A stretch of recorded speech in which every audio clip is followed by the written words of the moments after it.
विद्यार्थी मित्रांनो, आपण या व्हिडिओमध्ये पाहणार आहोत वर्ग 8वी स्कॉलरशिप गणितामधलं वर्गमूळचे प्रकरण आहे त्याच्यामधला स्वाध्याय 8.1 पाठीमागच्या व्हिडिओमध्ये बघलोत आणि 8.2 आता आपण या व्हिडिओमध्ये पाहणार आहोत. ओके, तर त्याच्यामध्ये माझ्याकडे पुस्तक आहे. प्रश्न सगळे लिहिणं होत नाहीत. आपल्याकडे कुठली डिजिटल बोर्ड वगैरे काही सिस्टीम नाही आहे. तर आपण प्रश्न जे मोठे आहेत ते वाचतो आणि सोडून दाखवतो, जे छोटे आहेत ते लिहितो आणि सोडून दाखवतो. ओके, तर पहिलाच प्रश्न मोठा आहे. स्वाध्याय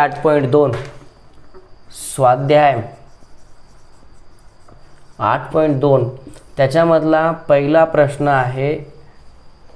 हरबाजवळ जेवढ्या घोंगड्या आहेत तर आपण समजू x घोंगड्या आहेत. ठीक आहे, x घोंगड्या आहेत. त्याच्या दुप्पट किंमत, आता याच्या दुप्पट किंमत किती होईल रे? आता समजा माझ्याकडे 5 आहे तर याची दुप्पट किंमत किती होईल रे? 10 होईल.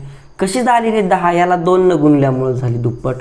तसंच याला 2 न गुणा, दुप्पट किंमत म्हणजे 2x होईल. एवढ्या घोंगड्या आहेत आपल्याकडं, घोंगड्या. आणि एकाची किंमत आहे ही, एकाची किंमत म्हणले. एकाची किंमत किती सांगितली त्यानं? जेवढ्या घोंगड्या आहेत त्याच्या दुप्पट जर केलं तर एका घोंगड्याची किंमत येते म्हणले. ठीक आहे, पुढं त्याच्याकडे एकूण 4608च्या घोंगड्या असल्यास त्याच्याजवळ घोंगड्या किती? तर लक्षात ठेवा, ही घोंगड्याचा आकडा माहीत नाही. एका घोंगडीची किंमत एवढी आहे, परंतु समजा एक आकडा आहे आणि ही एकाची किंमत आहे. मला सांगा रे, माझ्याकडे 10 घोंगड्या आहेत, एका घोंगड्याची किंमत 20 आहे, तर एकूण किती रक्कम होते रे? घोंगड्यांची संख्या गुणिले एका घोंगड्याची किंमत बरोबर एकूण किंमत होते.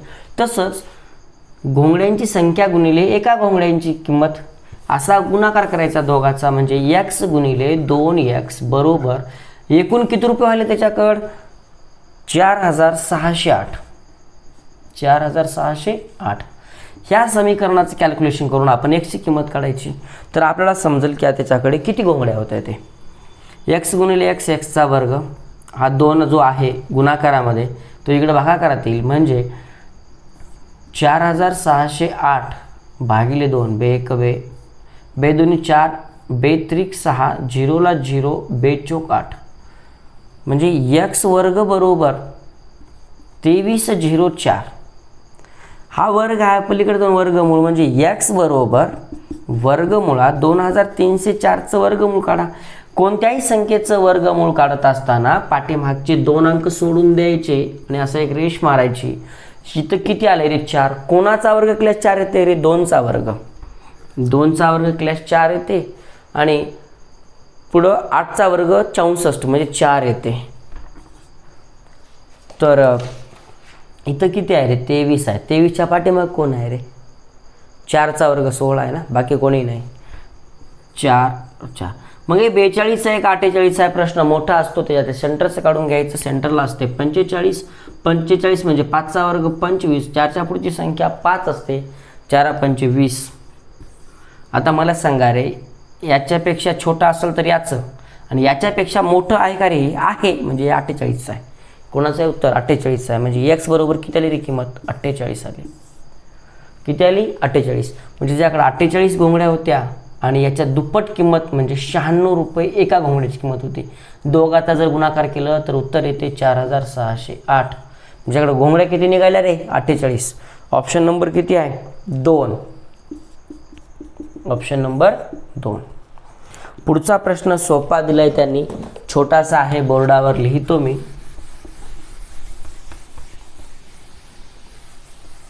त्यानं म्हणते दुसऱ्या प्रश्नामध्ये 81 बरोबर 27चा x घात, 27चा x घात. तर x बरोबर किती? छोटासा प्रश्न आहे, नंबर 2चा, स्वाध्याय 8.2 मधला हा दुसरा प्रश्न आहे. 81 बरोबर 27चा x घात, तर x बरोबर किती येईल? तर काय करू भाऊ आपण? 81 कोणाचा कितवा घात आहे काढू. 3 न भाग जाईल, 2 न नाही जाणार, ही समसंख्या नाही. 3 दुनी 6, 8 मधून 6 काढले, 2 उरले, 3 7 21. असं काटाकाटी करायची नाही इथं. 3 7 21, पुन्हा 3 9 27, 3 3 9, 3 1 3. म्हणजे कोणाचा कितवा घात 81 आहे रे? 1 2 3 4, 3 गुणिले 3 गुणिले 3 गुणिले 3, 3 त्रिक 9, 9 त्रिक 27, 27 त्रिक 81, म्हणजे 3चा चौथा घात आहे 81. 27 पण बघूत ना, 27 कोणाचा आहे रे? 3 9 27, 3 त्रिक 9, 3 1 3, म्हणजे 3 गुणिले 3 गुणिले 3 बरोबर 3चा घन, 3चा घन 27 आहे. तर लक्षात ठेवा जिथं 81 आहे, चला ठीक आहे एकदा मी डबल लिहायलो, 81 बरोबर 27चा 1वा घात. 81ला मी असं लिहू शकतो 3चा चौथा घात बरोबर 27ला मी काय लिहू शकतो रे? 27च्या ठिकाणी लिहू शकतो मी 3चा तिसरा, 3चा तिसरा, आणि ज्या डोसक्यावर x होता तो असा x राहून जाईल. 3चा चौथाला 3चा चौथा बरोबर पावरचा पावर असेल, घातांकाचा घातांक असेल तर दोघांचा गुणाकार होतो. 3 गुणिले x म्हणजे काय होईल रे? ह्याच्या डोसक्यावर येईल 3x. जर पाया पाया बेस बेस इक्वल असेल तर 2 पावर असतात, 4 बरोबर 3x. x सोबत 3 गुणाकार करता, इकडे येऊन भागा करत, म्हणजेच 4 बरोबर 3x आले, म्हणजे 4ला 4 गुणाकारात 3 आहे, इकडे येऊन भागा करत होईल बरोबर x, म्हणजे x बरोबर x बरोबर किंमत किती आली रे? 4/3. किती आली रे इथं? 4/3. ऑप्शन नंबर किती आहे रे याचा? 4. ऑप्शन नंबर आहे 4. ऑप्शन आहे 4 प्रश्न. ओके, पाहून घ्या एकदा.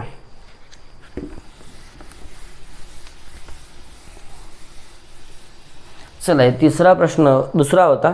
तिसरा प्रश्न सोपा दिलाय, त्यानं काय म्हणले? 110.25 या संख्येचं फक्त वर्गमूळ सांगा म्हणलंय त्यानं. आता ज्यावेळेस 1 2 अंक सोडून रेष द्यायची वेळ येते आणि इथं 25 आहे, म्हणजे अर्थात याचं उत्तर आहे 5 शेवटी. आणि 110, 110च कोण आहे रे? 10चा वर्ग 100. 110च्या पाठीमाग कोण आहे? 10चा वर्ग 100 आहे पूर्ण वर्ग, म्हणून इथे येतील 10. इथं 1 2 सोडून दशांश दिलं या, म्हणून आपण इथं 1 सोडून दशांश द्यायचं. हे उत्तर झालं 10.5. 10.5चा वर्ग येतो 110.25. ओके, पुढचा प्रश्न. याचा ऑप्शन किती होतं पण? 10.5. ऑप्शन नंबर 1 आहे याचा. ऑप्शन नंबर 1 खूप छोटासा प्रश्न होता, काय प्रॉब्लेम नाही. पुढचा प्रश्न महत्त्वाचा आहे. 484. 484 गुणिले 144 बरोबर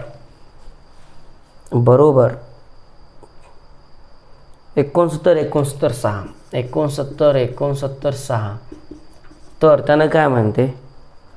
वर्गमुळामध्ये 69 6 भागिले 14.4. वरी पण पॉईंट आहे, तो कुठं दिलाय रे?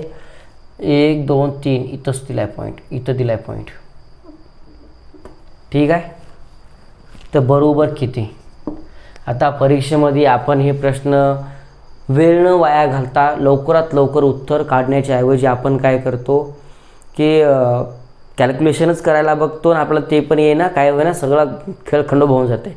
पण नको भाऊ, लक्ष दे इकडं, कशाला ताप द्यायलास? लक्ष द्या.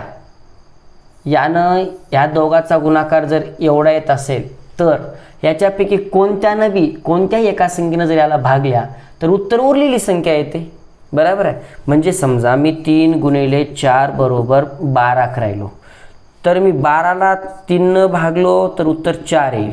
12ला मी 4 भागलो तर उत्तर 3 येईल, बरोबर आहे.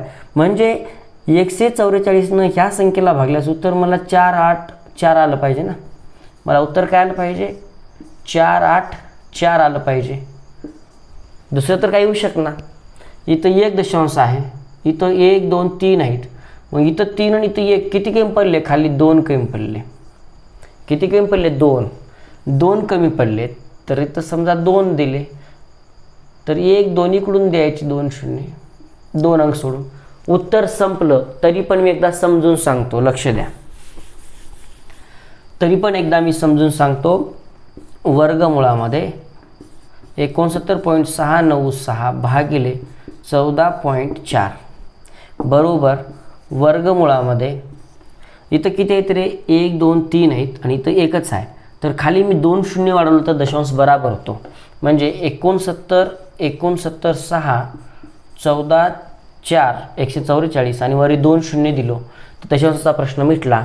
144 वरले 2 शून्य म्हणजे 100 झाले आणि 144ने ह्या संख्येला मी भागलो तर उत्तर येते मला 484. म्हणजे शेवट माझं उत्तर काय आलं रे, वर्गमुळामध्ये 484 भागिले 100. मग कशाला ताण घेता भाऊ, 484चं वर्गमूळ काय येते रे, 22. किती येते रे, 22 येते. आणि 10चं वर्गमूळ किती येते रे, 100चं वर्गमूळ किती येते रे, 10 येते. मग सांगायचं तात्पर्य असं आहे की एक शून्यता आहे तर 2.2 उत्तर आलं याचं. मी अगोदर सांगताना 4.84 सांगलो होतो ना, त्याचं वर्गमूळ घ्यायचं होतं म्हणजे 2.2 आलं असतं उत्तर. ठीक आहे, पुन्हा एकदा लक्षात ठेवा, सेपरेट वर्गमूळ 484चं वर्गमूळ बाहेर घेतलं 22 आलं, 10चं वर्गमूळ घेतलं 100 आलं आणि याचं 10 आलं आणि याचं कॅल्क्युलेशन केलं तर 2.2 आलं, जे की ऑप्शन क्रमांक आहे, पर्याय क्रमांक 1. ठीक आहे, ऑप्शन आहे हा, उत्तर नाही ऑप्शन. आणि मित्रांनो आता शेवटचा प्रश्न राहिला आहे, नीट लक्ष देऊन ऐका, खूप महत्त्वाचा प्रश्न आहे.